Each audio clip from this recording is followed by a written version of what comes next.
Slow. నమస్తే రమగారు. నమస్తే జయ. రమగారు ఏదైనా మంచి కథ చెప్పండి రమగారు. ఇప్పుడు నేను క్వశ్చన్ అడగాలి.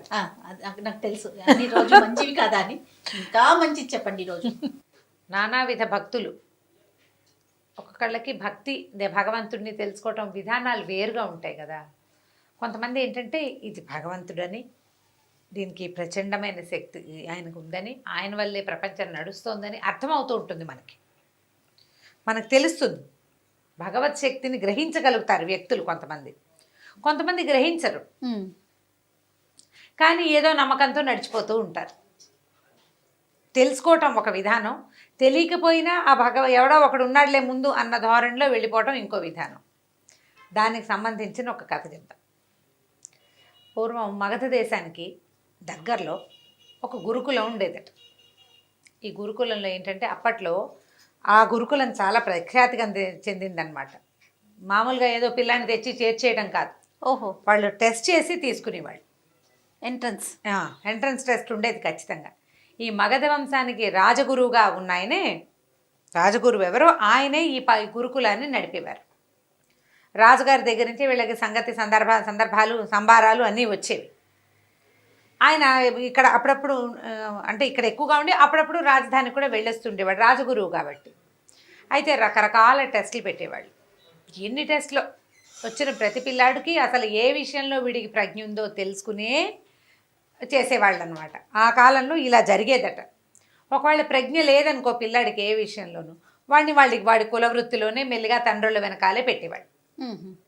వాడికి ఏదో ఒక ప్రజ్ఞ ఉంది, వాడిని గురుకులంలో పెట్టేవాళ్ళు. ఆ గురుకులంలో శాస్త్రాలే కాకుండా మామూలుగా పౌరోహిత్యం అంటే స్మార్తానికి సంబంధించింది వేద విద్య, సాధారణ సంస్కృతము, ఆ తర్వాత ఏమో యుద్ధ విద్యలు, రకరకాలు గణితము, లెక్కలు.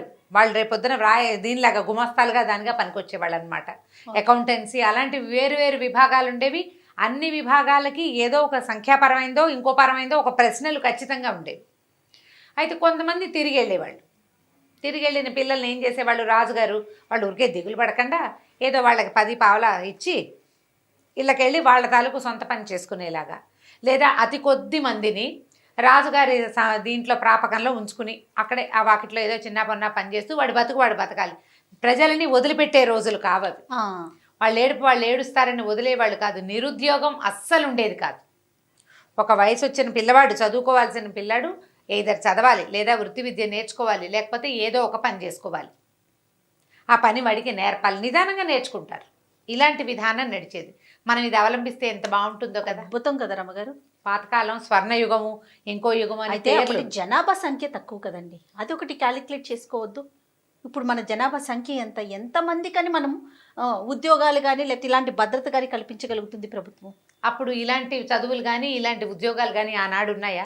అప్పుడు చేతి వృత్తులు ఉండే కదా రమ్మగారు. వంశపారంపర్యంగా అదే వృత్తి కంటిన్యూ అవుతూ ఉండేది. ఇప్పుడు మనం వస్తు వినియోగం ఎక్కువ ఉండేది. ఇప్పుడు ఉంది జయ. అంటే చేతి వృత్తులు వారు చేసే అన్ని వస్తువులు మనం ఉపయోగిస్తున్నాం. ఎందుకు ఉపయోగించాము? అన్ని ఎలక్ట్రానిక్ గుడ్స్ వచ్చేలేదా రమ్మగారు? మరి అవన్నీ చేయడానికి మనుషులు కావద్దా? మిషన్స్ అయిపోవట్లే. మెషిన్ ఆన్ చేయడానికి మనిషి కావద్దు. ఇప్పుడు 10 మంది చేసే చోట ఒక్కరు సరిపోతారుగా. సరిపోరు. అది ఒకటి ఆలోచించద్దు. అలా కాదు, ఎప్పటికీ అదే సైజు. నీకు గుప్తుల కాలం నాడు ఉన్న మనుషులు ఆ కాలానికి ఎక్కువే, తర్వాత కాలానికి ఉన్న వ్యక్తులు ఆ కాలానికి ఎక్కువే. ఇప్పుడు ఈ కాలానికి ఎక్కువ. అందరూ రాట కట్టినట్టు ఒకే వైపుకు పరిగెత్తకుండా నలుగురిని 4 వైపుల పెట్టే పని ప్రభుత్వం చెయ్యాలి. ఇది వరకు చేసేవాళ్ళు ఇప్పుడు చేయట్లేదు. ప్రభుత్వంగా ప్రధానంగా చేతి వృత్తులు ఉండేవి. వంశపారంపర్యంగా అదే వృత్తి కొనసాగుతుండేది. ఇంత ఆధునికత సాంకేతికత ఎక్కడున్నాయి? ఇప్పుడు ఆధునికత 10 మంది చేసే పనిని ఇప్పుడు ఈవెన్ పొలాల్లో కోతలు కోయటానికి కూడా మిషన్స్ వాడేస్తున్నామా? 10 మంది చేయాల్సిన పని ఒక మిషన్ చేసేట్లా ఒక మనిషితో దాంతో కల్పించలేకపోతుంది. సో అప్పుడు మనం ఏం చేయాలి? చేతి వృత్తులను ప్రోత్సహించడం, శాస్త్ర సాంకేతికని వేరే రంగాల వైపు మరల్చి ఉద్యోగ భద్రత కల్పించడం, ఉద్యోగాలు కల్పించడం, ఈ వైపు ఆలోచించాలి. దానికి చేయాల్సిన గవర్నమెంట్ అయినా కాదా? ప్రభుత్వం చెయ్యాలి అలాంటిది. అప్పుడు చేసేవాళ్ళు. ప్రభుత్వం చెయ్యాలి తప్పకుండా. ఆ మొత్తం ఈ దేశంలో, ఈ రాజ్యంలో, ఈ ఊళ్ళో ఉన్న వాళ్ళందరికీ తినడానికి తిండి ప్రతివాడికి ఉండాల్సిందేనన్న నియమం అప్పుడు ఉండేది. అయితే ఏమైంది, ఈ చాలామంది స్టూడెంట్స్ వచ్చారు. ఈ సంవత్సరం కూడా ఒక సంవత్సరం వచ్చేసరికల్లా కొంతమంది పిల్లలు తిరిగి వెళ్ళిపోవాలి. అయితే వాళ్ళల్లో ఒక పిల్లాడు వాడికి పేరు ఏదో ఉంది కానీ ఇప్పుడు నాకు అది గుర్తు రావట్లేదు. ఏమనుకుందాము, వృషభుడు అనుకుందాం వాడి పేరు. వృషభుడు. వృషభం అంటే ఎద్దు, అందుకని ఆ పేరు చెప్తున్నాను అనమాట. వాడు ససేమిరా నేను ఇంటికి వెళ్ళను అన్నాడు. ఇంటికి వెళ్ళను అన్నాడు. ఇంటికి పంపలేకపోయారు వాడిని. వాడికి ఏమీ రాదు, మొద్దు సరిగ్గా చెప్పాలంటే ఏం రాదు. ఏం చేస్తారు, వాడు నేను వెళ్ళనంటాడు. వాళ్ళ అమ్మా నాన్న ఏమో ఇప్పటికి 2-3 గురుకులాల్లో వీడు తిరిగిపోయాడండి, ఏదో ఒకటి చేసి ఉంచుకోండి, ఏమీ రాకపోతే ఏదో పని చేస్తూ ఇక్కడే ఉంటాడు. వాడికి చదువుకునే వాళ్ళని చూస్తే ఇష్టం, వాళ్ళతోటే ఉండాలని ఉంది. వాళ్ళు కొంచెం కలిగిన కుటుంబమే, వాళ్ళకి ఇంటి దగ్గర తిండికి లోటేం లేదు, వాడు పాఠశాలలో ఉండాలనుకుంటున్నాడు. అప్పుడు రాజుగారి ద్వారా ఏదో 2 మాటలు చెప్పించి గురువు గారిని ఒప్పించి ఆ పిల్లాడిని అక్కడ వదిలిపెట్టి వెళ్ళిపోయారు. ఈ మన రాజగురువే ఇక్కడ గురువుగారు అని చెప్పాం కదా, ఈయన మహారామ భక్తులు. ఎంత రామ భక్తులు, ఏది ఆయన ముందు పెట్టినా రామార్పణం అనేవారు. అంతా రామార్పణమే, భోజనం చేస్తూ రామార్పణం, ఎవరైనా దండం పెట్టే రామార్పణం. అదొక అలవాటుగా ఉండేది. మనం రామ అనుకుంటాం కదా, అయ్యో రామ అంటాం, అని ప్రధానికి రామ అంటాం, ఆయన రామార్పణం అంటారు. నమస్కారాన్ని స్వీకరించడానికి రామార్పణమే. ఆహారం, మంచినీళ్ళు, ఎక్కడైనా మంచి ఆసనం ఇచ్చి గురుగారి ఈ ఆసనం మీద మీరు కూర్చోండి రామార్పణం అని దండం పెట్టుకుని అక్కడ కూర్చునేవారు. ఆయనకి రామార్పణం అనేది ఊత పదం. అన్నీ ఆయనకి సమర్పించటమే, అన్నిటి రాముడికి సమర్పించటమే ప్రతిదీ. సరే, ఈ పిల్లాడు ఇక్కడ ఉండటం మొదలెట్టాడు. ప్రతి క్లాస్లోనూ కాసేపు కూర్చునేవాడు, లేచి వెళ్ళిపోయేవాడు. ఆ పాఠం ఈ పాఠం అన్ని పాఠాల చుట్టూతా తిరుగుతూ ఉండేవాడు. పిల్లాడు కొంచెం మొద్దుగా ఉండేవాడుగా, వాడిని వీళ్ళు ఎక్కిరిస్తూ ఉండేవాడు, కానీ వాడికి తెలిసేది కాదు, ఎక్కిరిస్తున్నారని అర్థమయ్యేది కాదు. సరే, ఈ అన్ని పాఠాలు అయ్యాక వంటలు చేయడానికి కూడా ఒక క్లాసులు నడిచేవి. పాకశాస్త్రం మాత్రం నేర్చుకోవద్దు, ఇప్పుడు రాజుగారి ప్రాపకంలో నడిచే పాఠశాల కదా, ఒక వంటశాల ఉండేది. ఈ పిల్లాడు ఈ వంటశాల వాళ్ళ దగ్గర కొంచెం భారీగా ఉన్నాడు, కొంచెం బరువుగా ఉన్నాడు. వాడు ఏదైనా వరే ఇది అక్కడ పెట్టు, అది బట్రా, బస్తా బట్రా, ఇది కాస్త బియ్యం కడుగు, ఈ గుండెకి కడుగు, ఇది ఎసట్లో పొయ్యి ఎగసం తొయ్యి అంటే అలాంటి పనులన్నీ చేసేవాడు. క్రమంగా పిల్లలందరినీ చూసొచ్చి పొయ్యి దగ్గర కూర్చోవటం నేర్చుకున్నాడు. వాడు వంటశాలలోనే వాడు బాగా సహాయం చేసేవాడు ప్రతి పని. అక్కడి నుంచి మరి ఇప్పుడు ఇన్ని క్లాసులకి తిరిగి వంటశాల దగ్గర చేరిన పిల్లాడు ఈ మాత్రం తిండు, బాగానే తింటాడు. తిండి వంట పట్టి పిల్లాడు చక్కగా ఎదిగాడు పుష్టిగా. అయితే వీడికి సందట్లో ప్రతి క్లాసుకి వెళ్తాడా, ఒక్క పాఠం వచ్చేది కాదు వాడికి. కానీ గురువుగారు అనే రామార్పణం మాత్రం వంట పట్టింది. రామార్పణం అనేవాడు. పొయ్యిలో ఎగసం తోసి రామార్పణం, బియ్యం ఎత్తి ఎసట్లో పోసి రామార్పణం, ఆకుకూర తరిగి రామార్పణం అనేవాడు. సరికి ఏవో ఒక పదం వచ్చింది కదా, పెద్దగా మాటలు రావు వాడికి, ఏవో కాసిన చిన్న చిన్న పదాలు, అవద్దు, అవును, కాదు, అలాంటివే వచ్చు, చిన్న చిన్నవే. కానీ మాటలు కూడా రానంత మేధకుడు, పర్సనాలిటీ మాత్రం బాగుండేది. అయితే సరే, ఇట్లాగే జరుగుతోంది. 1 సంవత్సరం గడిచిపోయింది. వీడికి ఏమైనా వచ్చిందంటే ఏమి రాలే, రామార్పణం తప్పిస్తే ఇంకేం రాదు. కానీ వాడికి ఏం వచ్చిందంటే అంత అన్నం వండటం, పప్పు చేయటం వచ్చింది. ఓ పదార్థం చెయ్యి అంటే వాడు ఆకుకూర వేసి పప్పు వండుతాడు, దోసకాయ వేసి పప్పు వండుతాడు, టమాటా వేసి పప్పు వండుతాడు. పప్పు చేసి దానికి ఇంత తాలింపు వేసి అక్కడ పెట్టడం వచ్చు. ఇంతమంది విద్యార్థులు ఉన్నారుగా, పెద్ద గుండిగా చేయగలడు. చిన్నది గబుక్కుని ఎవరైనా వచ్చారంటే, సాపాట్లు భోజనాలు అయిపోయిన తర్వాత ఎవరైనా గురుగారిని చూడడానికి వచ్చారనుకో, ఒక గ్లాస్ బియ్యం పెట్టి ఒక కాస్త పప్పు వండారంటే చెక్మాని కాస్త అంత పప్పు అన్నం. అప్పట్లో మనలాగా 4 పదార్థాలు తినేవాళ్ళు కాదు, పప్పు అన్నం మజ్జిగ అన్నంతో సరిపోయేది. అది నేర్చుకున్నాడు. సరే, కొంచెం అన్నం వండుకుని తింటాం వాడికి వచ్చు. ఏదైనా కార్యక్రమాలు అవి ఉన్నప్పుడు అన్ని పనులలో వాడు వెనకాల ఇది పట్టుకోరా, ఎత్తరా, అలాంటి పనులు చేసేవాడు. బాగా ఊహొచ్చింది, కొంచెం ఎదిగాడు. మొదట వచ్చినప్పటికీ ఇప్పటికీ ఏమైందట, గురువుగారికి పొలాలు అవి కూడా ఉన్నాయి. అంటే ఈ పాఠశాలకి, ఆశ్రమ పాఠశాల కదా, గురుకులానికి ఉన్నాయి ఇవి పొలాలు. ఉంటే జొన్న చేనుకి కాపలా పంపించాలి ఎవరినైనా. సైనికులు చాలామంది ఉంటారు వీళ్ళ దగ్గర. అయితే అప్పుడు ఏదో ఒక చిన్న యుద్ధపు ఆలోచనలు ఏవో ఉండి సైనికులందరినీ పంపించేశారు రాజధానికి. పిల్లలే కాపలాలు కాసుకుంటున్నారు. ఏమనుకున్నారు, ఈ వృషభుడు ఉన్నాడు కదా, వీడు ఎలాగో ముద్రా చిప్ప, ఇక్కడ చేసే పని ఉంది, చదువు ఎలాగూ లేదు, పరీక్షల వేళ వచ్చేసింది, వీడిని జొన్న చేను కాపలా పంపిద్దాం అనుకున్నారు. జొన్న చేనుకి ఏం చేయాలి, వడిసలు విసరాలి, హే హే అని కేకలు పెట్టాలి, ఇప్పటికప్పుడు డప్పు కొట్టాలి. సరే, ఏం చెప్పారు, వాడిని ఏరా వెళ్తావంటే వెళ్తానన్నాడు. పొద్దున్నే పోయి రాత్రికి రావాలి. పొద్దున్నే ఏం చేశారు, వీడికి 1 గ్లాస్ బియ్యం, తర్వాత ఎంత పప్పు, ఆకుకూర, కాస్త తాలింపుకి అవి మూట కట్టించారు. పొయ్యి వెలిగించుకోవటం అన్నీ వచ్చు వాడికి. 2 గిన్నెలు అన్నీ ఓ చిన్న బండి మీద వేసి ఏం చేశారు, గిన్నెలు అవి అక్కడే వదిలిపెట్టరా, పాపది బియ్యం అయిపోతాయి, రేపు పొద్దున పట్టుకెళ్దు కానీ అన్నారు. సరే, ఒక సీనియర్ విద్యార్థి ఒకడు, వీడి కొంచెం అంటే వీడికి మాట్లాడటం కావాలి కదా, బాగా చెప్పగలిగిన ఓపిక ఉన్నవాడిని ఒకడిని ఇచ్చి పంపారు. వాడు పోయి వీడిని తీసుకెళ్ళి ఆ చేను గట్టు మీద దిగబెడిచి, ఒక పెద్ద చెట్టు ఉంది, దానికి చక్కగా నీడగా 3 రాళ్ళు పెట్టి పొయ్యి అరేంజ్ చేసి, అరే అన్నం వండుకుని తినరా, ఇదిగో ఇక్కడ పిక్కలు వస్తాయి, వాటిని చప్పట్లు కొట్టు, ఈ డప్పు కొట్టు, ఈ కర్రలు విసురు, చుట్టూతా తిరుగు, వీళ్ళందరినీ పక్షులను రానివ్వకుండా తోలేసేయి, అన్నం వండుకు తిను. పొద్దునే వండేస్తే పొద్దున ట్రిప్ తింటాడు, మళ్ళీ రాత్రికి ఇంకోసం సాయంకాలం చీకటి పడ్డాక 2వ ట్రిప్ తిని చీకటి పడ్డాక నడిచి వచ్చేసి ఇంటికి పాఠశాలకు వచ్చి పడుకోవటం. మళ్ళీ పొద్దున్నే లేచి బియ్యం పప్పు మూట కట్టుకుని వెళ్ళిపోవటమే. ఓ 10 రోజులు కాపలా కాయాలి, ఎందుకంటే జొన్న చేను బాగా పాలు పోసుకున్నాక ఓ 10 రోజులు కాపలా కాసాక జొన్న కోసేస్తారు.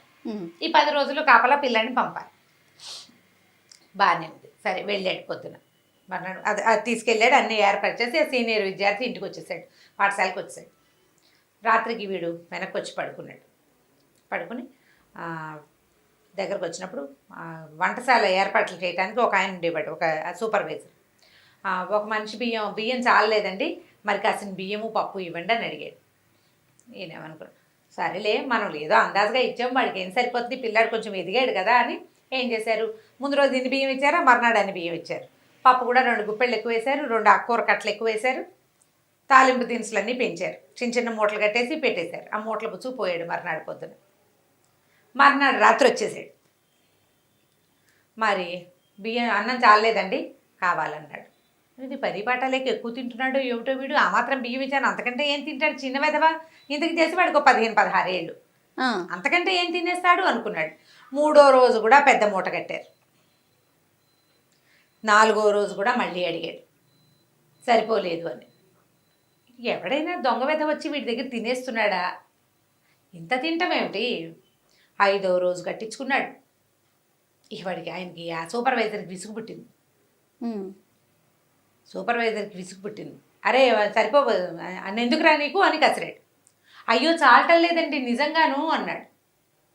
పిచ్చి వెధవా, పాపం వీడికి ఏవో 2-3 మాటలు వచ్చు అంతే, ఏదో చిన్నగా చెప్తాడు, సరే కానిలే, ఏ కోతులో ఉడతలకో ఎవరినో పెడుతున్నాడేమో తోచదు కదా, మరి ఒక్కడే ఉంటున్నాడు పిల్లాడు, ఏ ఉడతలకో అన్నం పెడుతున్నాడు అనుకున్నారు. ఉడతలకైతే మాత్రం ఇంత గిన్నెడు అన్నం ఏం పెడతాడు, గిన్నె వదిలేశాడు, పెద్ద గిన్నె తీసుకెళ్ళటం మొదలుపెట్టాడు. అన్నానికి పెద్ద గిన్నె, మరి ఇన్ని బియ్యం ఉడకద్దు, పప్పుకు పెద్ద గిన్నె. 5 రోజులు గడిచిపోయినాయి. 6వ రోజు ఆయనకి విసుగొచ్చేసింది. ఇది లాభం లేదు, గురువుగారికి చెప్పాలనుకున్నారు. సరే గురువుగారి దగ్గరికి తీసుకెళ్ళి వీడండి మొదటి రోజు నేను బియ్యం ఇచ్చాను, 2వ రోజు 3వ రోజు ఇప్పటికి ఇంత దబరా గిన్నె తీసుకెళ్ళాడు, ఇంత గిన్నె, ఇన్ని డబ్బాల బియ్యము, ఇంత పప్పు, ఇన్ని ఉప్పులు తీసుకెళ్తున్నాడు, 6 డజన్ మందికి సరిపోయేంత పదార్థం పట్టుకెళ్ళాడు. మరి ఏం చెప్పాలండి ఈ పిల్లాడికి అనేసరికల్ వాడికి పెద్దగా మాటలు రావు, గబగబా మాట్లాడలేడు. గురువుగారు అన్నారు, ఏరా అన్నారు. వీడు బిక్కమొహం వేశాడు. సరే ఆయన అన్నారు, అంతర్ముందు పంచాయతీ ఎందుకు, నువ్వు వెళ్ళిపోమని సూపర్వైజర్ని పంపేశారు. పిల్లని అడిగారు, ఏరా అన్నం వండుతున్నావంటే వండుతున్నానండి అన్నాడు. తింటున్నావా అంటే ఎక్కడండి, తిని 5-6 రోజులైంది అన్నాడు. అన్నమంతా ఏం చేస్తున్నావురా అన్నాడు. నువ్వు ఇన్ని డబ్బాలు బియ్యం పట్టుకెళ్ళావా అంటే పట్టుకెళ్ళానండి. వాడి ప్రతి వాక్యానికి రామార్పణం అంటుంటాడు. పట్టుకెళ్ళానండి రామార్పణం. మరి ఎందుకు తినలేదురా అంటే ఎక్కడ తినండి రామార్పణం, తినడానికి అవకాశం లేదండి రామార్పణం అనేసరి గురువుగారు రామార్పణం అనుకుని ఏమిట్రా సరిగ్గా చెప్పన్నాడు. కాదండి మొదటి రోజు పెద్దన్నయ్య నన్ను తీసుకెళ్ళాడా, అన్నం వండుకోమన్నాడా, అన్నం వండుకున్నానండి, వండుకుని ఆకేసుకున్నానండి, అక్కడ ఏముంటాయి పెద్ద పెద్ద చెట్ల ఆకులు ఉంటాయి, 2 ఆకులు కలిపి కుట్టి విస్తరి చేసుకున్నాడు, వాడికి ఆ పనులు వచ్చు, అక్కడే ఉన్నాడు కదా పాఠశాలలో.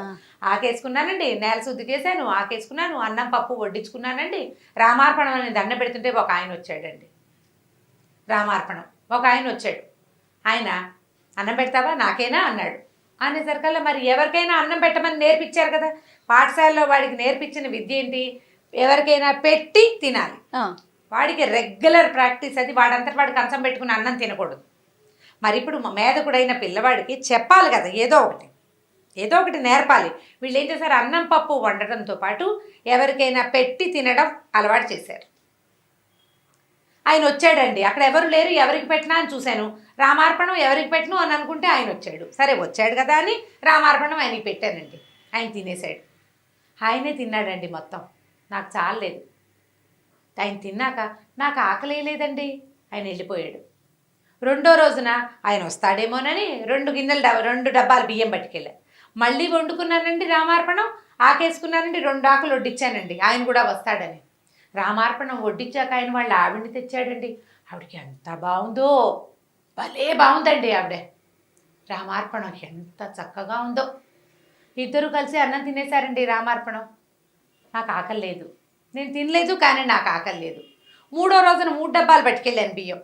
మళ్ళీ రామార్పణం అన్నం వండుకున్నాను. ఈసారి వాళ్ళ తమ్ముట్ట పెద్ద బాణం అది పుచ్చుకున్నాడు. ఆయన దగ్గర కూడా బాణం ఉందండి, ఇంత పొడుగునున్నాడు. ముగ్గురు కలిసి తినేశారు రామార్పణం. 4వ రోజు మళ్ళీ 4 డబ్బాలు అన్నం ఉంటే వాళ్ళు ముగ్గురు వస్తారేమోనని వాళ్ళు 3 విస్తళ్ళు వేసి నా కోసం కూడా 4వ విస్తరి వేసుకుంటే 4 విస్తలు ఆయన ఇంకో తమ్ముడిని తీసుకొచ్చాడండి. అసలు ఈయనండి అచ్చు ఆ పెద్ద ఆయన లాగానే ఉన్నాడండి. మొదట వచ్చిన ఆయన ఎర్రగా ఉన్నాడండో, ఈయన మాత్రం సేమ్ డిట్టో పెద్ద ఆయన ఎలా ఉన్నాడు, ఈ తమ్ముడు కూడా అలాగే ఉన్నాడు. అదే రంగు అదే రూపం, బాణాలండి వాళ్ళ దగ్గర. ఏమోలే అని నలుగురికి పెట్టేశానండి, నాకు ఆకలి లేదు. రామార్పణం 5వ రోజు మళ్ళీ పట్టుకెళ్ళానండి. ఈసారి వాళ్ళు నలుగురు, ఒకవేళ ఆయనకి ఇంకో తమ్ముడు ఉన్నాడేమో, ఎందుకు వచ్చిందిలే అని అనుకున్నాను. అయినా కూడా నేను తిందామనుకున్నా. వాళ్ళు నలుగురు, నేను ఒకదాన్ని అనుకున్నా. 5 ఆకలేస్తే ఆయనకి 3వ తమ్ముడు ఉన్నట్టండి, బంగారపు రంగు, ఆయన్ని తీసుకొచ్చాడండి. వాళ్ళు 4 అన్నదమ్ములు, ఒక ఆవిడే. అందరూ ఎంత బాగున్నారో, ఇంతంత పొడుగు మనుషులు, బాణాలు, బట్టలు ఎంత బాగున్నాయో. వాళ్ళు 5గురు కూర్చుని తినేశారు. 6వ రోజు కూడా పట్టుకెళ్ళానండి. ఈసారి వాళ్ళ బంటుట, ఆయన ఎంత ఉన్నాడో, వీళ్ళందరినీ కలిపితే ఆయన అంత ఎత్తవుతారండి రామార్పణం. ఆయన దగ్గర ఒక పెద్ద గద కూడా ఉందండి. వాళ్ళందరూ తినేశారు. రేపు ఎవరు వస్తారో అందుకని ఇవి చాలదు, నాకు ఎక్కువ కావాలంటే గురువుగారు నిర్ఘాంతపోయాడు. ఒక ఆయన వచ్చాడు, భలే అందంగా ఉన్నాడు, బాణాలు పట్టుకుని ఉన్నాడు. వాళ్ళ ఆవిడ వచ్చింది, ఆవిడ చాలా అందంగా ఉంది. 2వ రోజో తమ్ముడు, 3వ రోజో తమ్ముడు, 4వ రోజో తమ్ముడు వచ్చాడు. ఒక బంటు కూడా వచ్చాడు. ఎంతమంది అయ్యారు? 4 అన్నదమ్ములు, భార్య, బంటు. ఈ 6గురు ఉండే సమూహం ఎక్కడిది? ఆయన వీడు రామార్పణం. అప్పుడు ఆయనకి స్ట్రైక్ కూడా ఏమైందంటే, వీడు అవును కాదు లేదు లాంటి మాటలు చెప్తాడు, కావాలి నాకు వద్దు తప్ప వీడికి వాక్యాలు మాట్లాడటం రాదు. పైగా 6 రోజుల నుంచి అన్నం తినని పిల్లవాడు శుభ్రంగా ఉన్నాడు. పైగా ప్రవాహంలాగా మాట్లాడేస్తున్నాడు. ఆయన గబగబా లేచొచ్చాడు. లేచొచ్చి వాడి నెత్తి మీద 2 చేతులు పెట్టేట్ల మొహం మీద పెట్టేసరికల్లా ఆయనకి ఒక షాక్ కొట్టినట్టు తెలిసిందనమాట. వీడు ఎవరినైతే రోజు చూస్తున్నాడో, రామార్పణం సాక్షాత్ రామచంద్రమూర్తి కుటుంబాన్ని చూస్తున్నాడు. వాడు భగవంతుడని తెలియదు వాడికి. రాముడని, లక్ష్మణుడని, భరతుడని, శత్రుఘ్నుడని, సీతమ్మ తల్లని వచ్చింది, ఆంజనేయుడని వాడికి తెలియదు. తెలియకుండా రామార్పణం ఎవరికైనా పెట్టి అన్నం తినాలన్న వాడి ఆలోచనకి భగవంతుడు రామార్పణం అన్నందుకు రాముడు వచ్చి తింటున్నాడు ప్రతిరోజు. ఆయన కదిలిపోయాడు, అరిచి కేకలు పెట్టాడు, రండ్రా అందరం వెళ్దాము, రోజు ఇవాళ కిష్కింధాపుర వాసులంతా వస్తారని ఎంత అరిచి, అసలు ఎంత ఉద్వేగం అయిపోయిందంటే, సంవత్సరాల తరబడి నా బతుకంతా రామార్పణం అన్నా కూడా భగవంతుడు నన్ను కరుణించలేదు. అమాయకుడు, మేధకుడు, బుద్ధి లేనివాడు, అన్నం తింటం తప్పిస్తే రెండో పని చేత కానివాడు, వాడికి భగవంతుడు ఇట్లా చూపించాడు కరుణ. ప్రతిరోజు 6 రోజులు వాడిని చూడ్డానికి వచ్చాడు. 6 రోజులు వాడు పెట్టిన అన్నం తిన్నాడు. ఆయన ఉద్వేగాన్ని తట్టుకోలేకపోయాడు అనమాట. ఇక బళ్ళు కట్టించి ఎంత ఆహారమో పట్టుకెళ్ళారట, ఎన్ని పదార్థాలో పట్టుకెళ్ళారు అక్కడికి, ఆ పొలం దగ్గరికి. బోల్డ్ అంత వంట చేశారు. అందరూ చూస్తున్నారు. ఆకులు వడ్డిచ్చేయరా, ఎవరు వస్తారో చూద్దామంటే బోలెడు ఆకులు వేసి వడ్డిచ్చాడు ఈ వృషభుడు. ఎవ్వరు రాల. చాలాసేపటికి చూస్తున్నాడు. రోజు మనుషుల్ని చూడడం అలవాటైంది. బోలెడంత పెద్ద కోతల మంద ఒకటి వచ్చి ఒక్కొక్క ఆకు ముందు కవాతు చేస్తున్న సైనికుల్లాగా కూర్చుని వడ్డిచ్చిన ఆకుల్లో శుభ్రంగా ఆహారం అంతా తినేసి లేచి. ఈ గురువుగారు, ఆయన శిక్షగణము, ఆ ఆశ్రమ పాఠశాలలో పనిచేసే సమూహం బోళ్ళంతమంది ఉన్నారా, అందరూ మనుషులు ఉన్నారన్న భయం కూడా లేదు. ఎలా అంత సమూహం, వానర సమూహం ఎలా వచ్చిందో, ఎలా వెళ్ళిపోయిందో తెలీదు. వచ్చింది మొత్తం వండిన పదార్థం ఒక్క మెతుకు మిగల్చకుండా, వెనక్కి ప్రసాదం మిగల్చకుండా మొత్తం పెట్టినవన్నీ తినేసేసి లేచి వెళ్ళిపోయి. గురువుగారి పిల్లవాడి పాదాలు పట్టుకున్నాను. రామార్పణం అనేది నోటితోటి అంటున్నాను నేను, వీడు త్రికరణ శుద్ధిగా అన్నాడు. అది అది తప్ప ఇంకొకటి లేకుండా చేసిన మనస్ఫూర్తిగా లోపల నుంచి, మామూలుగా నోటితో అంటంగా, మనోవాక్కాయ కర్మలతోటి, మాటతోటి, మనసుతోటి, కర్మతోటి కూడా, మనోవాక్కాయాలతోటి చెయ్యాలి. అది మనం చెయ్యాలి కదా. నోటితోటి అంటే ఏం ప్రయోజనం? ఆ దానికే భగవంతుడు వీడిని ఇట్లా కరుణించాడని ఆ పిల్లాడిని భుజాన్ని ఎత్తుకుని, నాయన నువ్వు ఎంత అదృష్టవంతుడివిరా, ఎన్ని జన్మల పుణ్యం చేస్తేనే ఈ ఫలితం లభిస్తుంది. ఇప్పటికీ ఆ వచ్చిన వాడు దేవుడని, రాముడని వాడికి తెలియదు. కానీ వాడి బుద్ధి మాత్రం వికసించింది. తర్వాత వాడు ధారాళంగా మాట్లాడటం మొదలుపెట్టాడు. ఈ గురువుగారు వాడికి స్వయంగా దగ్గర కూర్చోబెట్టుకుని, మేధకుడని వాడిని పక్కన పెట్టకుండా వాడికి స్వయంగా చదువు చెప్పి తన దగ్గరే ఉంచుకున్నారట. సంవత్సరాల తరబడి గురువుగారిని పక్క నుండి సేవించే భాగ్యం వాడికి లభించింది భగవంతుని చూసిన కళ్ళ వల్ల. నమ్మిన వాడికి ఇలా వస్తాడు దేవుడు. ఆయన దేవుడని మనం తెలుసుకోలేము, అంతే. ఇది దేవుడు ప్రతివాడికి, అందరికీ కోదండం పుచ్చుకుని వస్తాడా రాముడు? రాడే, సహాయకారి అవుతారు త్రికరణ శుద్ధితో. అంతే కదా పిల్లోడు చేసిన పని. అంతే. మనం వీటితోటి మనం నమ్మాలి కదా. మనం మనసులో నమ్మాలి, మాటతోటి నమ్మాలి, పని కూడా నమ్మిన పని చేయాలి. దేవుడికి ఒక ఆకేసి మనం ఒక ఆకు వేసుకోవాలి దేవుడి దగ్గర మనం. అయితే దేవుడాకు దేవుడిదే కదా, ఆయన వచ్చి తినబోయాడా అని అందులో నుంచి ఎంగిల్ చేస్తామా? చెయ్యం కదా. దేవుడు ప్రసాదంగా స్వీకరించాలి. ఆ ఈ ఆకుని తీసుకెళ్ళి ఎవరికైనా ఇవ్వంటే అలాగే ఇచ్చేయాలి. ఇందులో అన్నీ వేయకపోతే దేవుడు అడిగాడా? నెయ్యి అయిపోతే దేవుడు చూశాడంటే దేవుడికే అదంతా నీకు కదా నియమం ఉండాల్సింది. నువ్వు నమ్మాలి. భగవంతుడు సాక్షాత్తు వచ్చి సూక్ష్మాంశంలో ఈ ఆహారాన్ని గ్రహిస్తాడు అని నువ్వు గట్టిగా నమ్మితే నువ్వు చేయవలసిన రకంగా చేస్తావు. నేను చేసేది మంచి, నా మంచిని భగవంతుడు తెలుసుకుంటాడు అంటే ఖచ్చితంగా మంచి చేస్తావు నువ్వు. లోపల నమ్మాలి కదా, లోపల తెలియాలి. ఈ కథని ఎన్ని రకాలుగా మార్చి చెప్పబడిందో ఈ కథ. వినటానికి ఎంత అద్భుతంగా ఉందంటే, శ్రవణానందం అంటారు చూసారా రమ్మగారు, అదే అలా అనిపిస్తుంది నాకైతే. చాలా బాగుందండి. అందులో ఇంకా మీరు చెప్తుంటే ఇంకా చెప్పక్కర్లేదు. నిజంగా సాక్షాత్తు రాముల వారిని చూసామా అన్న అనుభూతి కలుగుతుంది అనమాట. చాలా చాలా బాగుంది. మనం వినటానికి, పిల్లలకి చెప్పడానికి చాలా బాగుంది. అంటే ఇది రియల్ స్టోరీ అంటారా రమ్మగారు, లేకుంటే ఎక్కడన్నా జరిగి ఉంటుంది? జయ, జరిగి ఉంటుంది. ప్రేరణార్థక కథలు, భగవత్ సంబంధమైన కథలు వస్తాయి. చాలా పుస్తకాలు ఉన్నాయి. గీతా ప్రెస్ వాళ్ళు వేసినవి. అందులో ఉన్న కథ ఇలా క్రమంగా రకరకాల జరిగి ఉంటుంది. ఎందుకంటే ఇప్పుడు పిల్లాడు చూశాడు ఇలా 5 మనుషులు రావటం. అవును. 4 అన్నదమ్ములు, ఒక స్త్రీ, ఒక బంటు, 6 రావడం పిల్లాడు చూశాడు. వాళ్ళని వాడు భగవంతులని తెలుసుకోలే. అతను చెప్పిన ఆనవాళ్ళని బట్టి గురువు ఊహించాడు. అవును. మొత్తానికి అద్భుతమైన కథ ఒకటి చెప్పుకున్నాం ఇప్పుడు మనం. చాలా అద్భుతమైన కథ అండి, రామార్పణం.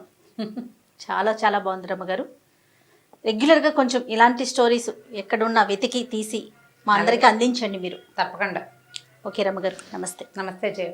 ఈ వీడియో కనుక మీకు నచ్చినట్లయితే లైక్ చేయండి, షేర్ చేయండి. మరిన్ని ఇంట్రెస్టింగ్ వీడియోస్ కోసం మా ఛానల్ని సబ్స్క్రైబ్ చేసుకోండి.